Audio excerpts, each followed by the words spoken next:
الصلاة والسلام عليك يا رسول الله عليك يا حبيب الله عليك يا نبي الله.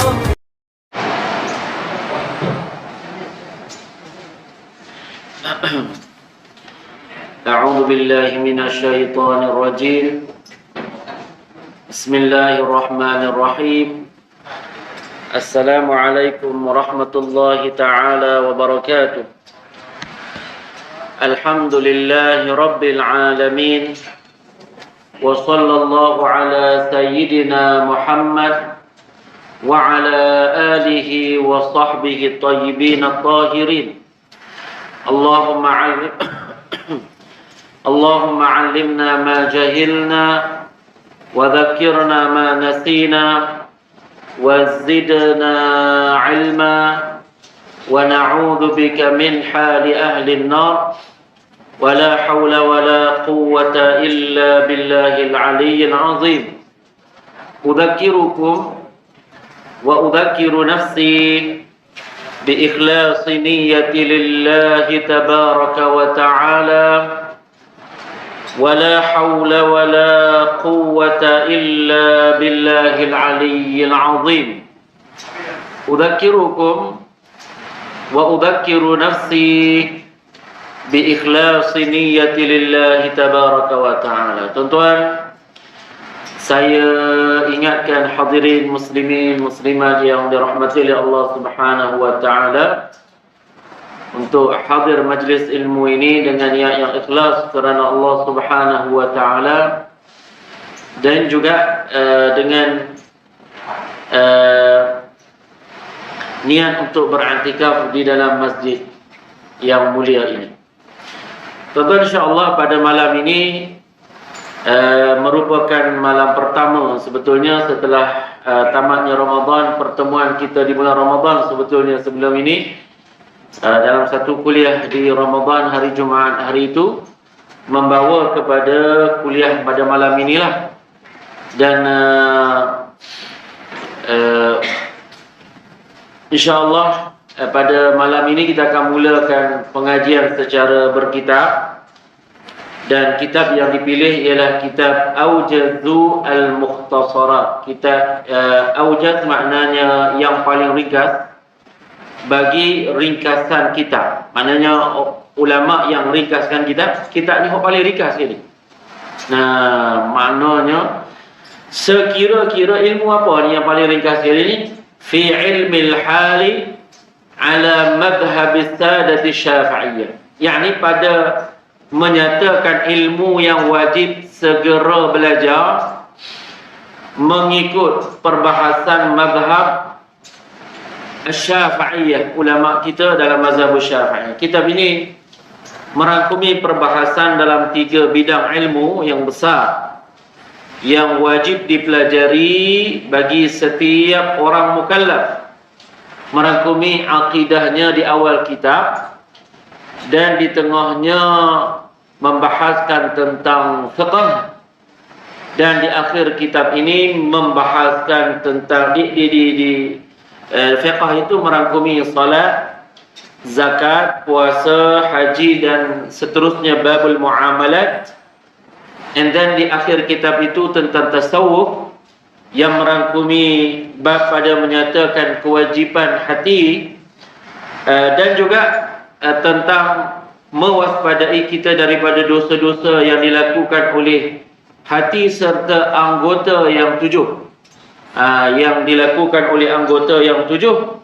Seterusnya kitab ini diakhiri dengan bab taubah. Jadi apa yang kita akan bahaskan dalam kitab ini, banyak perkara yang kita akan bahas dalam kitab ini yang wajib kita pelajari. Dan kita akan lihatlah betapa banyak daripada masyarakat kita yang ada di zaman ini, yang kita sebetulnya ada di perakhiran zaman, ramai yang tentang perkara yang wajib ini mereka tidak menekuni tentangnya. Maka kitab ini, tanpa saya lengahkan, saya mula menyebut tentang kitab ini. Kitab ini dimulakan dengan kata pengarang kitab Bismillahirrahmanirrahim. Maka pengarang kitab ini dia mulakan kitab ini dengan di awal-awal dia kata Bismillahirrahmanirrahim. Sebetulnya kita akan dapati ini pada kebanyakan cara ulama-ulama mengarang kitab. Bila kita tengok dalam apa jua bidang ilmu sekalipun, dalam akidah, dalam fiqh, dalam tasawuf, dalam ilmu lughah, dalam nahwu, dalam saraf, dalam balaghah, dalam faraid, dalam ilmu-ilmu yang ada dalam Islam ini, para ulama yang karang kitab, kita akan lihat mereka akan mulakan kitab mereka dengan bismillah. Persoalannya kenapa? Nah, kenapa pengarang kitab memulakan kitabnya dengan Bismillahirrahmanirrahim? Ada dua sebab utama. Ulama kata ada dua sebab utama. Yang pertama, iqtidaan bi kitabillah, kerana nak mencontohi, nak tiru Al-Quran. Kenapa? Kerana Al-Quran, setiap surah yang terkandung di dalam Al-Quran dimulakan dengan Bismillahirrahmanirrahim. Melainkan ada satu surah dalam Al-Quran kita tak harus memulakannya dengan Bismillahirrahmanirrahim. Surah apa namanya? Surah Al-Bara'ah ataupun surah At-Taubah.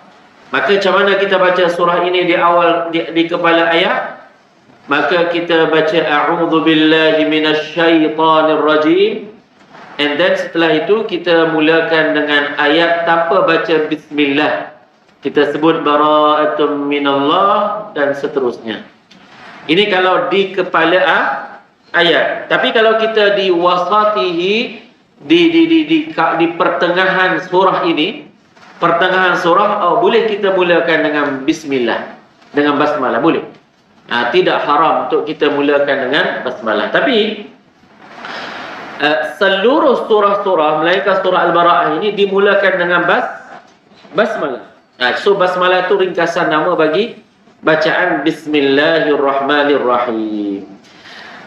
Maka pengarang kitab dia nak meniru, nak mencontohi Al-Quran, dan antara sebaik-baik perkara yang kita nak contohi ialah Al-Quran. Maka dimulakanlah kitabnya ini dengan Bismillahirrahmanirrahim. Ini reason, ini sebab yang pertama. Yang kedua, kata ulama, kerana warid dalam hadis, kerana para ulama ini mereka nak beramal dengan sebuah hadis. Yang hadis ini baginda Rasulullah sallallahu alaihi wasallam bersabda, kullu amrin dzibal la yubda'u bi bismillahirrahmanirrahim fahuwa aqta'. Nabi sallallahu alaihi wasallam pernah bersabda, setiap sesuatu yang ada kemuliaan dalam agama, kalau kita mulakan dengan basmalah, kalau tidak dimulakan dengan basmalah, maka kurang barakahnya, kurang pahalanya. Maka pengarang kitab mahu pahala, mahu barakah, maka mereka memulakan kitab mereka dengan basmalah. Termasuk pengarang kitab ini yang siapa saya tak sebutkan namanya, iaitu Al-Faqih Al-Syaikh Abdul Aziz Ibn Ibrahim Ar-Ray. Maka dia mulakan kitab ini dengan basmalah, kerana nak beramal dengan hadis tersebut, supaya barakah itu dia berlaku pada awal penulisan kitab ini sehingga ke akhir penulisan kitab. Nah, ini dua sebab kenapa para ulama mereka memulakan kitab mereka dengan basmalah. Okey? Allah. Jadi kitab kita ini bismillah, kan? Dengan nama Allah. Bismillah tu dia sebetulnya ada takdir. Takdir ni sesuatu yang diandaikan, ianya dimahzuf di situ. Maknanya saya mulakan, seolah-olah pengarang kitab bila disebut bismillah, dia kata saya mulakan tulisan kitab ini dalam keadaan mengambil berkat dengan bismillah. Bismillah dalam ada kalimah Allah di situ. So kalau orang tanya bismillah dengan nama Allah, Allah itu apa makna Allah?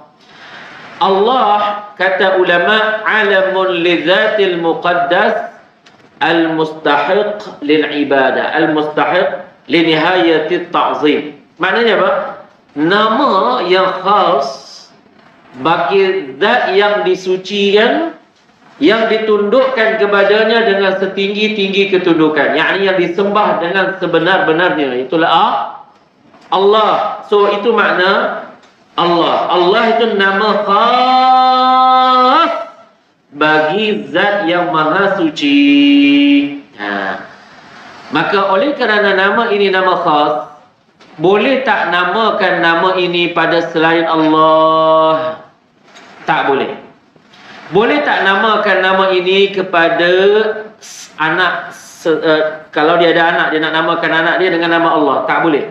Tapi dia namakan anak dia dengan Abdullah, dia tak namakan dia dengan Allah.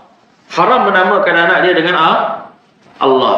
Dinamakan anak dia dengan Abdullah. So kalau dia namanya Abdullah, dari sudut panggilan juga dipanggil dia dengan Abdullah, atau dengan surname ataupun nama panggilan yang tidak, yang nama panggilan bukan semata-mata dengan panggil Allah. So tak boleh panggil dengan panggilan Allah kepada dia. Okey? Difahami daripada sini, tak boleh kita namakan mana-mana anbiya dengan nama Allah. Tak boleh. Tak boleh kita namakan Musa dengan nama Allah. Dan tak boleh kita namakan Muhammad dengan nama Allah. Begitu juga Jesus, Nabi Isa, haram kita namakan dia dengan nama Allah. Walaupun dituntut untuk diterjemahkan istilah ini ke dalam bahasa Melayu and then minta supaya ditukar dia dengan nama Allah, itu penyelewengan. Itu penyelewengan, bercanggah dengan syarak. Kerana apa? Kerana dari sudut awal nama ini Allah yang mempernamakan dirinya dalam Al-Quran. Nama Allah, macam mana kamu tahu Allah itu pencipta kamu namanya Allah? An-tariqil anbiya, kata ulama, daripada jalan wahyu yang Allah wahyukan kepada para anbiya. Maka haram kamu namakan ini kepada selain Allah. Maka ada seorang alim namanya Ismail Al-Minangkabawi, dia karang kitab Muqaddimatul Kubra.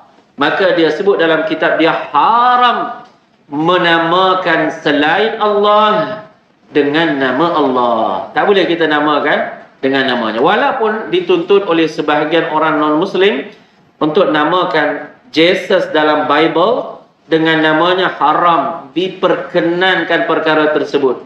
Dan tidak wajar, disokong dari sudut Al-Quran, hadis dan juga ijma', dan tak ada dalil yang menunjukkannya. Ada firman Allah Ta'ala, wala in sa'altahum man khalaqas samawati wal ard la yaqulunna Allah. Itu bukan dalil untuk menyatakan orang musyrikun boleh menggunakan nama Allah. Tak betul. Kerana penggunaan nama itu, Al-Quran menggambarkan penyelewengan mereka. Mereka sebut dengan lidah, tapi mereka tak percaya dengan hati mereka. Bila mana mereka berada dalam keadaan tersebut, ditanya, siapa yang menciptakan langit dan bumi? Lalu mereka kata Allah. Jangan potong ayat sampai di situ, kerana Allah Ta'ala sebut dalam ayat itu seterusnya, فَأَنَّا يُؤْفَكُونَ, tetapi orang kufar musyrikun, mereka sebut itu dengan lidah mereka, tapi mereka tak beriman dengan hati mereka. Yakni mereka sebut ini dalam keadaan mereka nak menyelewengkan nama ini. Itu dalam konteks makna yang ada dalam ayat tersebut. Bukan maknanya, oh ini adalah dalil hak bagi orang yang non-Muslim untuk guna kalimah ini. Jadi kena faham makna kalimah Allah. Allah itu nama khas bagi zat yang mulia, yang disucikan, yang berhak disembah dengan sebenar-benarnya. Kerana selain daripada Allah tak berhak disembah. Dan itulah makna la ilaha illallah. Jadi orang yang memperjuangkan kalimah ini, dia memperjuangkan kalimah Allah. Makna la ilaha illallah apa makna? Maknanya tiada yang berhak disembah melainkan Allah. Ar-Rahman, apa makna Ar-Rahman? Kan kita sebut Bismillahirrahman. Ar-Rahman maknanya Al-kathirur rahmati lil mu'minina wal kafirina fid dunya walil mu'minina fil akhirah. Yakni yang memberikan rahmat, nikmat yang banyak kepada orang mukminin dan orang kafirin di dunia, dan memberikan nikmat yang banyak kepada orang mukminin sahaja di hari akhirat. Itu makna Ar-Rahman. Allah bila kita kata ya Rahman, Allah yang bersifat Rahman itu maknanya yang memberi rahmat, nikmat yang banyak kepada orang mukminin dan orang kafirin di dunia. Orang mukmin dan orang kafir dua-dua dapat nikmat yang banyak di dunia. Yang ini dapat hirup udara, dia orang pun dapat hidup udara. Orang kafir dan orang mukmin dapat nikmat ini. Yang ini dapat makan, yang itu dapat makan. Yang ini dapat minum, yang ini dapat minum. Yang itu dapat nikmat kesihatan, yang ini dapat nikmat kesihatan. So, nikmat Allah Ta'ala berikan limpah kurniaan itu bagi orang mukminin dan orang kafirin di dunia. Tetapi Rahman ini Allah kurniakan rahmat yang banyak hanya kepada orang mukminin di hari akhirat, tidak lagi kepada orang kafirin, tidak lagi. Itu di hari akhirat Allah khususkan rahmat yang banyak ini kepada orang yang mukminin sahaja, tidak lagi kepada golongan kuffar. Maka ini dalilnya Allah Ta'ala sebut dalam Quran, wa rahmati wasi'at kulla syai' fasa'aktubuha lilladina yattaqun. Yani rahmatku ia meliputi segala sesuatu. Apa makna segala sesuatu? Kata ulama, segala orang mukminin dan orang kafirin di dunia ini. Di dunia ini rahmat Allah untuk orang mukminin dan orang kafirin di dunia ini. Dan rahmat Allah Ta'ala lilladina yattaqun, yakni di hari akhirat nanti Allah khususkan bagi orang yang bertakwa rahmat yang banyak itu bukan lagi kepada orang kafir. Di sini orang yang al-muttaqun, yakni orang yang meninggalkan kekufuran. Maknanya orang mukminin yang meninggalkan kekufuran, yang tak buat apa-apa kekufuran, maka nanti mereka ini diberi rahmat yang banyak di hari akhirat, dimasukkan mereka ke dalam syurga. Adapun golongan kufar, tiada rahmat bagi mereka di hari akhirat. Difahami daripada makna Ar-Rahman ini, tak boleh orang kufar setelah mereka mati di atas kekufuran, zahirnya kita tahu dia mati di atas kekufuran, tak boleh kita buat doa rahmat baginya. Tak boleh kita kata God bless him. Tak boleh kita kata semoga Allah ampunkan dosa mereka, kerana tidak ada pengampunan daripada Allah kepada orang yang zahirnya mati di atas kekufuran. Orang yang mati di atas kekufuran, maka tidak ada pengampunan kepadanya. Kerana Allah Ta'ala sebut dalam Quran, Allah kabarkan ini dalam Quran, innallaha la yaghfiru an yushraka bih wa yaghfiru ma duna dhalika liman yasha. Allah Subhanahu wa Ta'ala tidak akan mengampunkan dosa orang yang mati di atas syirik, mati atas kekufuran.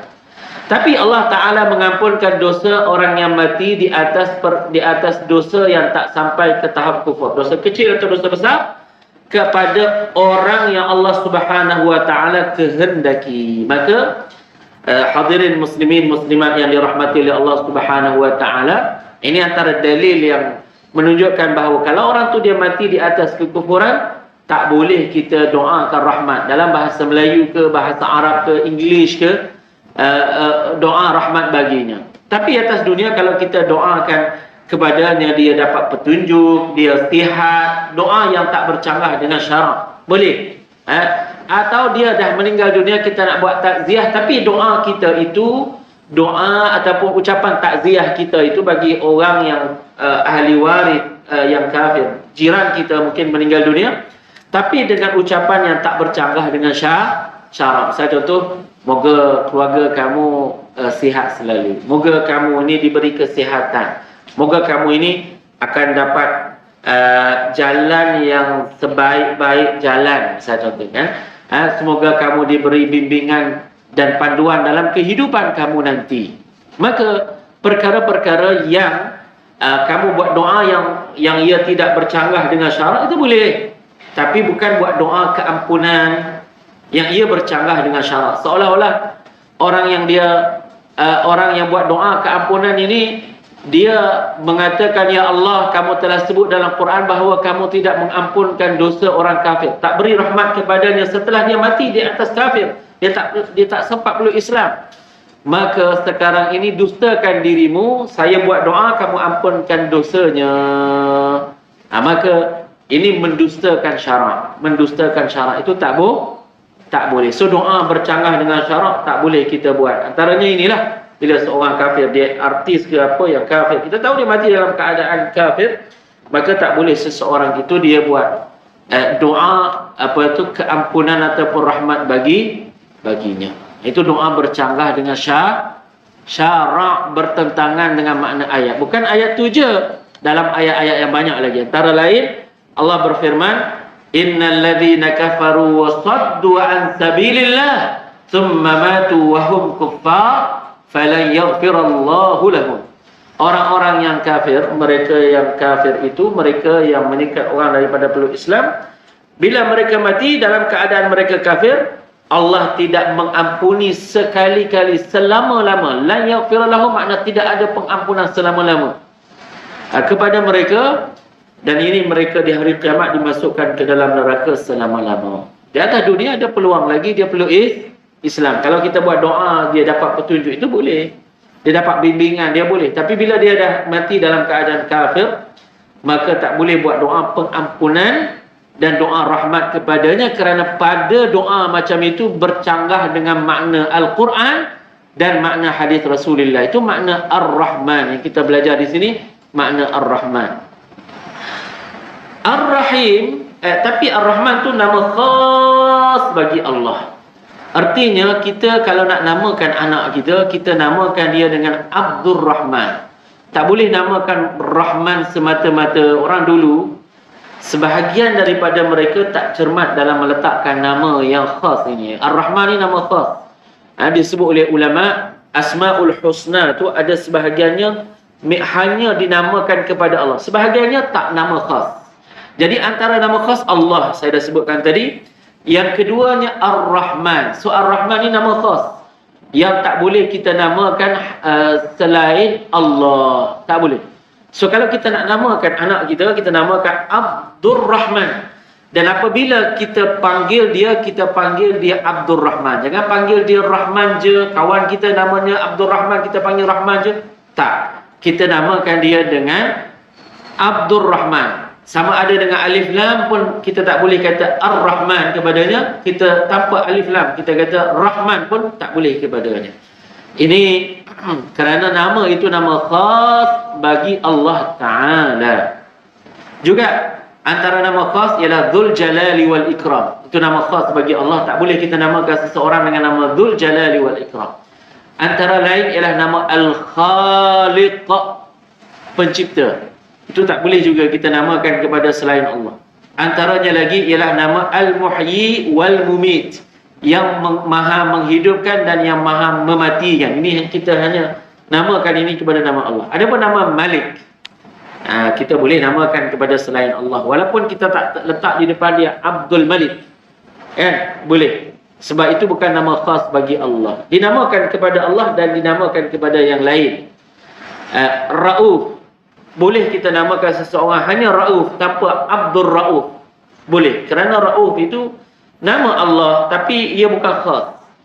Dia boleh dinamakan kepada selain Allah. Dalam Quran sebut tentang Rasulullah, Raufum bil mu'minin. Rasulullah itu ia Rauf, yakni lemah lembut dengan orang mukminin. So boleh kita namakan Allah, selain Allah dengan nama ini. Dan ada contoh-contoh lain yang saya tak sebutkan di sini. Ar-Rahim ini antara nama yang tak khas juga. So boleh kita namakan Rahim, klinik Rahim saja tu. Dan perempuan tempat itu dipanggil Rahim. So Rahim, kalau kita tak namakan seseorang, kita tak namakan Abdur Rahim, kita namakan dia dengan Rahim, boleh. Sebab dia bukan nama khas bagi Allah Tabaraka wa Ta'ala. Baik. Ar-Rahim apa maknanya? Al-kathirur rahmati lil mu'minina al-kathirur rahmati lil mu'minina fid dunya wal akhirah. Maknanya yang memberi rahmat, yang meredai akan orang mukminin di dunia dan di hari akhirat. Itu Ar-Rahim maknanya. Kerana Allah tidak meredai akan orang-orang kufar. Allah Ta'ala khabarkan dalam Quran, fa innallaha la yuhibbul kafirin. Allah Ta'ala tidak meredai akan orang-orang kufar. So, kita kata macam mana dalam akidah? Kita kata Allah Ta'ala khalaqa kull, lakin la yuhibbul kull. Yuhibbul mu'minin wa la yuhibbul kafirin. Allah Ta'ala menciptakan semua. Allah ciptakan orang mukminin, Allah juga menciptakan orang kafirin. Tetapi dari sudut redha, Allah meredai orang mukminin, tapi Allah tidak meredai orang kufar. Kerana Allah Ta'ala sebut dan khabarkan dalam Quran, fa innallaha la yuhibbul kafirin. Allah Ta'ala tidak meredai akan orang-orang yang kafir. Jadi ini tuan-tuan syarahan bagi makna Bismillahirrahmanirrahim dalam kitab ini. Ini makna bila kita sebut Bismillahirrahmanirrahim. Kemudian pengarang kitab dia kata, Alhamdulillahi Rabbil Alamin. Segala puji bagi Allah, tertentu bagi Allah, Tuhan sekalian alam. Alhamdulillah itu maknanya syukur kepada Allah. Segala puji bagi Allah. Itu adalah syukur yang sunnah. Alhamdulillah ni maknanya kita memuji Allah dengan lidah kita di atas nikmat kurniaan Allah kepada kita yang banyak sehingga tidak terhitung banyaknya yang datang kepada kita bukan atas jalan yang wajib. Nikmat-nikmat yang kita dapat pada kita ini datang kepada kita atas jalan limpah kurniaan daripada Allah. Allah Ta'ala tak wajib bagi nikmat itu kepada kita. Allah tidak wajib ke atasnya apa-apa. Tak wajib ke atas Allah Ta'ala apa-apa. Ini akidah ahli sunnah wal jamaah. Kita kata Allah itu tak wajib ke atas dia apa-apa. Kita ni wajib ke atas kita sekian. Allah tak wajib ke atasnya buat sekian-sekian daripada perkara. Tak. Adapun Mu'tazilah dia kata Allah itu wajib ke atasnya sekian, buat ma huwa asluh lil ibad. Apa yang paling terbaik buat hamba, the best untuk hamba. Kata ulama ini tak betul. Kerana kalau Allah Ta'ala wajib ke atas Allah melakukan apa yang terbaik buat hamba, maka dia jadikan manusia semuanya dalam syurga. Dia tak jadikan manusia di dalam dunia ini. Tapi hakikatnya Allah ciptakan kita di mana? Di dunia ini. Maka ada di sebahagian mereka yang mukmin dan ada sebahagian mereka yang kafir. So, itu i'tiqad Mu'tazilah. Dia kata Allah Ta'ala wajib ke atasnya sesuatu. Jadi kita ahli sunnah tak kata macam itu. Kita kata nikmat-nikmat yang datang kepada kita ini bukan wajib ke atas Allah beri kepada kita. Datang kepada kita itu atas jalan limpah kurniaan kepada kita. Limpah kurniaan Allah kepada kita. So kita syukur, kita kata Alhamdulillah. So syukurnya ada dua jenis. Syukur ada syukrul wajib, ada syukur yang wajib, ada syukur yang sunat. Syukur yang wajib ni apa maknanya? Syukur yang wajib ni maknanya alla tasta'mila ni'matan min ni'amillah fi maksiatillah. Kamu tak guna apa-apa nikmat pemberian Allah kepada kamu untuk melakukan dosa kepada Allah. Itu dipanggil syukur yang wajib. Mata ni kan, ini kan nikmat daripada Allah, pemberian Allah kepada kamu. Maka kamu tak guna dia untuk lihat perkara yang haram. Maknanya kamu buat syukur dengan bimak mata. Tangan, ia tangan kamu, tapi bukankah ia milik Allah? Secara hakikinya Allah kurniakan kepada kamu tangan ini, maka tangan itu nikmat dari Allah. So kamu tak guna tangan kamu ini untuk mencuri, untuk pukul dengan cara yang zalim, yang tanpa hak. Kamu tak guna tangan ini untuk buat perkara yang haram. Maknanya kamu buat syukur atas nikmat tersebut. Kaki, bukankah dia nikmat daripada Allah? Nikmat daripada Allah. Kamu tak guna kaki kamu melangkah pergi kepada tempat yang haram. Lidah, bukankah satu nikmat daripada Allah? Kamu tak guna ianya pada menyebut, bercakap dengan perkara yang bercanggah dengan syarak. Maka kamu telah buat nikmat, kamu telah buat syukur dengan nikmat yang wajib. Hatta harta kita yang Allah kurniakan kepada kita hari ini, yang ada dalam bank dan harta aset dan sebagainya, so itu kurniaan Allah kepada kita. Maka kalau kita tak gunakan nikmat-nikmat itu pada melakukan dosa, so itu maknanya kita bersyukur dengan nikmat harta. So ini syukur yang wajib. Adapun syukur yang sunat ialah kamu sebut dengan lidah kamu kata alhamdulillah.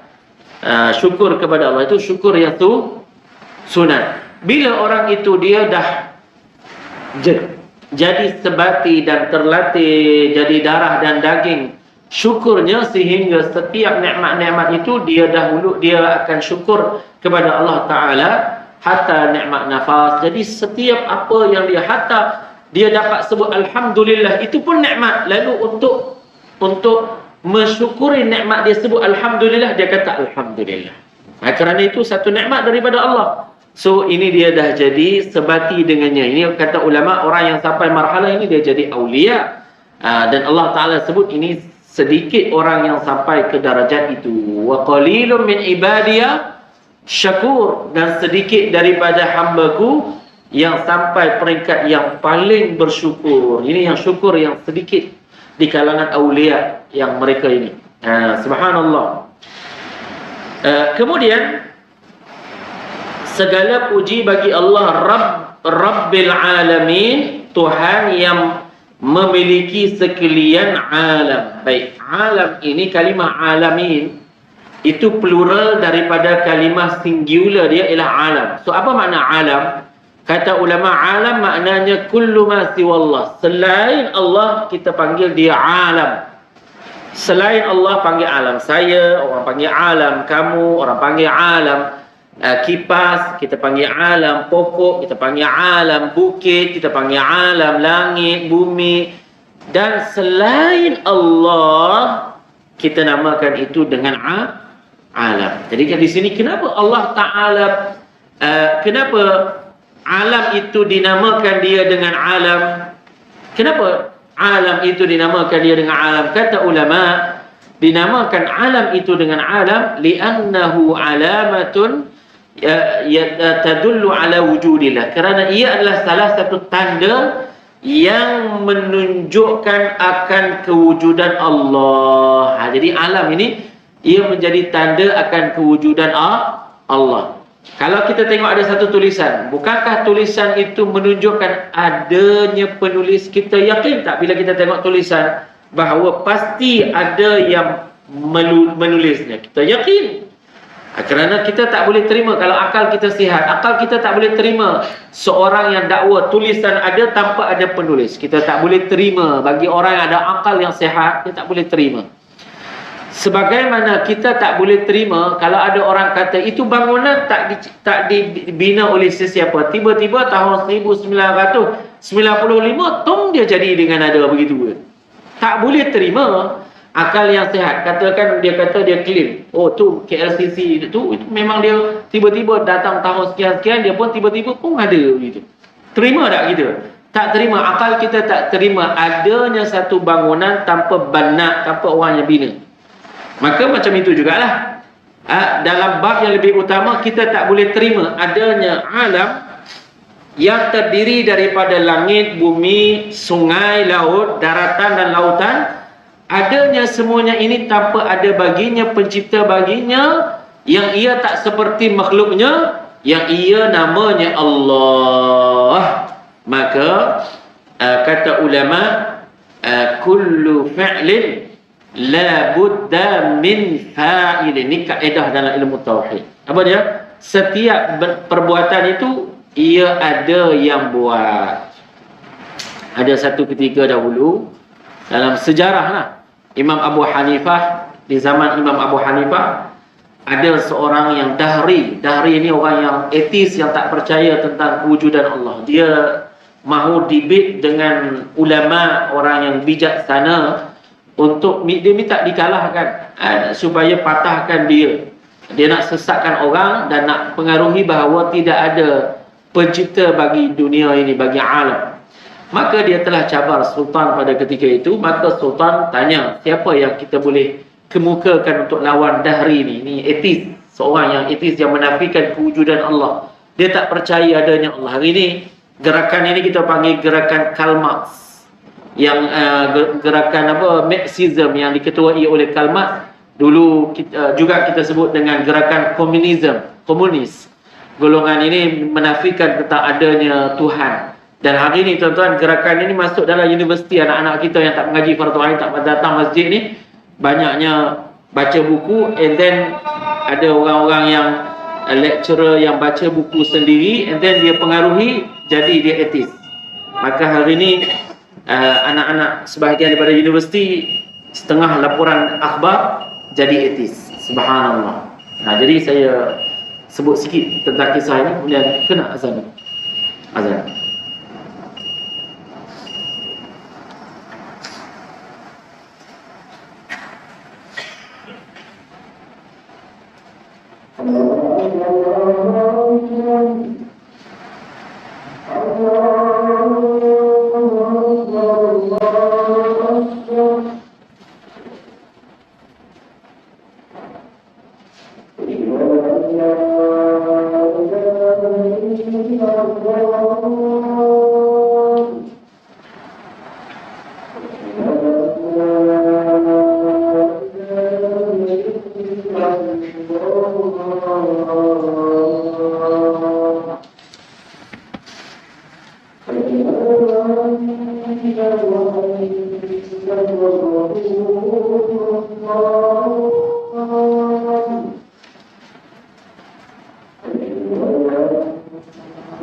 Tentang kisah Imam Abu Hanifah ini, di zaman dia ada sultan dan juga ada etis. Etis ini dia nak patahkan hujah lah. Dia rasa tak ada orang yang boleh patahkan hujah dia di zaman itu, dan dia nak tarik orang supaya keluar daripada agama Islam dan terpengaruh dengan fahaman etis. Maka di zaman itu dia telah buat cabaran. Dia cabar mana-mana ulama yang boleh debat dengannya, dan dicarilah oleh pihak sultan pada ketika itu orang yang sesuai. Bila ditanya orang alim ulama, maka mereka cadangkan ketika itu yang hebat debat Imam Abu Hanifah radhiyallahu anhu. Imam Abu Hanifah ni debater yang hebat, sangat hebat, dan dibuat perjanjian debat itu di istana dengan dihadiri oleh dahri tersebut, etis itu, dan juga ulama-ulama dan juga mungkin menteri-menteri jugalah datang, ataupun nama yang seumpamanya pada zaman itu. Maka datang pada ketika itu, dan juga rakyat datang juga untuk lihat. Maka bila sampai waktu yang dijanjikan, tarikh waktu yang dijanjikan, maka datang. Sultan dah datang, ialah istana kan, istana sultan. Kemudian ulama pun dah datang, maknanya hadirin dah datang, dahri pun datang. Tetapi yang belum datang lagi ialah Imam Abu Hanifah.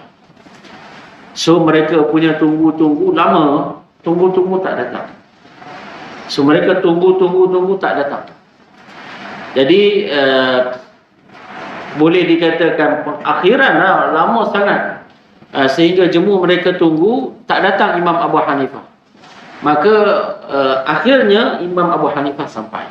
Bila Imam Abu Hanifah sampai, dia ambil peluang. Dia kata, kenapa datang lambat?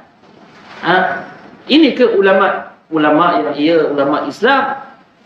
Maka Imam Abu Hanifah kata, nanti dulu.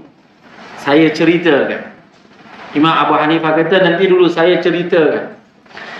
Maka Imam Abu Hanifah mula cerita, dia kata saya sebetulnya rumah saya ni bukan dekat-dekat sini. Rumah saya ni dekat belakang Sungai Dijlah di Baghdad. Sungai Dijlah sampai hari ni ada. Maka kalau saya nak datang ke istana ini, saya perlu menyeberangi sungai ini. Jadi saya bersiap untuk datang ke sini, and then bila sampai ke Sungai Dijlah, saya tak mendapati ada sampan boleh bawa saya pergi ke seberang. Tak ada.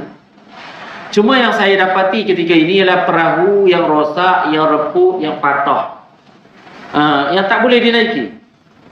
Tapi saya nak cerita dekat sini, perahu ni bila saya tengok dekat dia, tiba dia bergerak dengan sendiri. Tak ada tukang sampan, tak ada tukang hak bina bot, tak ada tukang yang buat kapal, tak ada. Tiba-tiba papan dia bergerak-gerak, maka tersusun-susun jadi kapal, jadi sampan. Kemudian saya naik atas dia, naiklah saya. Kemudian dia bawa saya sampai menyeberang tadi. Maka sehingga saya dapat datang ke istana. Jadi dah hari itu gelap. Oh, ini ke cerita ulama Islam? Cerita benda yang tak logik, benda yang tak boleh diterima oleh akal. Akal tak boleh terima lah. Macam mana boleh kamu dakwa yang kamu kata tadi sampan tu rosak, papannya reput dan dia tak ada orang yang bina pun. Tiba-tiba dia tersusun and then boleh bawa kamu datang ke sini. Macam mana kami tak boleh terima adanya dia ni tanpa ada orang tukang sampan yang tukang yang bina sampan itu, tak boleh terima. Imam Abu Hanifah kata dah selesai debate. Boleh kita bersurai dah. Dah selesai dah debate. Apa maknanya? Macam mana kamu kata kamu ada akal? Kamu tak boleh terima bahawa sampan tadi ianya terjadi dengan sendiri. Kamu tak boleh terima dengan akal kamu sampan tadi dia terbentuk, dia tersusun dengan sendiri jadi sampan, dan bawa saya sampai ke sini. Tapi macam mana akal kamu boleh terima adanya alam ini yang begitu unik, yang terdiri daripada langit dan bumi tanpa ada pencipta baginya, iaitulah Allah. Kamu nafikan Allah. Macam mana boleh kamu terima ini, sedangkan ini kamu tak terima? Patah. Belum mula debate lagi, sudah dipatahkan oleh Imam Abu Hanifah radhiyallahu anhu, seorang yang bijaksana. Subhanallah, Imam Abu Hanifah radhiyallahu anhu. Jadi tuan-tuan yang dirahmati oleh Allah Taala, kita sampai kalimah al-alamin. Kemudian pengarang kitab kata wa bihi nasta'in ala umuri dunya wad din, dan kita mohon pertolongan atas urusan dunia dan agama. Jadi ini mukaddimah pertama. Sebenarnya mukaddimah ni dia ada satu helai macam itulah. Jadi insya-Allah kita akan sambung kitab ini pada pertemuan yang akan datang insya-Allah. Jadi sampai di sini pertemuan kita pada malam ini. Sampai di sini aku qauli hadza, barakallahu fikum wa ahsanallahu ilaikum wa jazakumullahu khairan katsira. Assalamualaikum warahmatullahi wabarakatuh.